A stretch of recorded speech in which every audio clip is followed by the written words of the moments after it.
중단하라!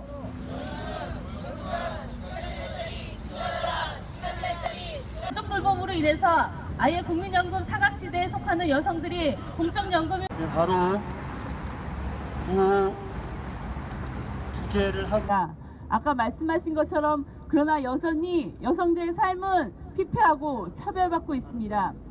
어제 우리는 되게 재밌는 기자회견을 보았습니다. 양당 독점 체제, 양당 독점 정치를 분쇄하겠다고 하셨던 분들이 또 손을 닫고 다시 합당을 하시겠다고 하는 발표를 하였습니다.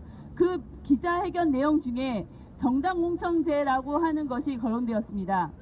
소수자와 여성들이 정치에 진출할 수 있는 최소한의 대책도 없이 정당 공천제를 폐지하는 것만으로 우리의 정치개혁이 이루어지지 않습니다. 여성들이 그나마 우리나라 역사에서 몇 년 동안, 십수년 동안 정치에 입문하고 참여하고 그리고 역할을 할 수 있었던 것은 정당 공천제가 끼친 아주 긍정적인 효과입니다. 그것에 대한 아무런 대책 없이 안철수 씨와 그리고 민주당은 새정치연합과 그리고 민주당은 정당 공천제를 폐기하는 것만이 마치 우리나라 정치개혁을 하는 것처럼 박근혜 정부가 도입하려는 시간제 공무원을 보면 공무원 연금도 보장되지 않고 전일제 전환도 불가능합니다.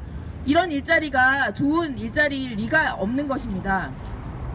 박근혜 정부는 독일이나 네덜란드 사례를 보면 얼마든지 질 좋은 시간제 일자리도 가능할 수 있다고 얘기를 합니다. 그러나 오히려 독일과 네덜란드의 많은 노동조합 활동가들이 한국에 와서 이 시간제 일자리가 여성 노동을 얼마나 그 차별을 고착화시켰는지를 고발을 해왔습니다.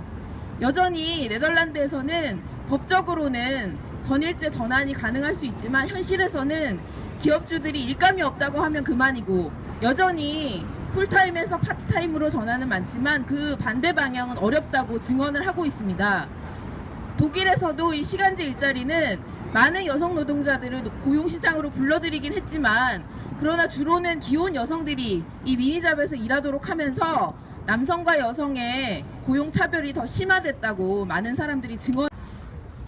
이미 내가 육아휴직 한번 들어가면 회사에서 눈치를 주고 그리고 한번 일을 그만두면은 이후에 승진이나 직장에서 미래가 보장되지 않는데 누가 쉽게 육아휴직을 돈 얼마 더 준다고 해서 선택을 할 수 있겠습니까?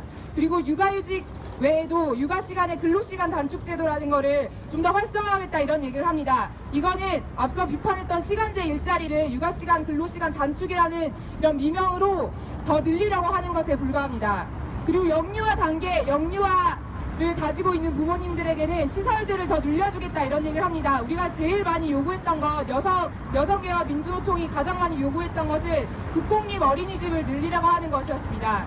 근데 이 국공립 어린이집 수치를 보면요, 원래 박근혜 정부 공약이 신규 50개 설치를 하고 원래 시설 중에 100개를 전환하겠다고 하는 것이었습니다. 근데 이게 이번 정책에서 2개 합쳐서 100개로 줄었습니다. 그래도 앞으로 4년 동안 400개나 늘어난다 이렇게 생각을 하실 수도 있는데 전국에 있는 어린이집이 4만 개입니다. 근데 이 중에 4년 내내 박근혜 정부가 그렇게 잘하고 있다고 선전하지만 4년 내내 저 공약을 지키더라도 단 1%가 늘어납니다. 다른 일하는 여성들은 또 맡길 곳이 없어서 전전긍긍하면서 일이 시댁에 맡겠다, 친정에 맡겠다, 그리고 자신이 되게 직장에서 희생을 하면서 아이를 길러야 하는 거는 전혀 변화하지 않습니다.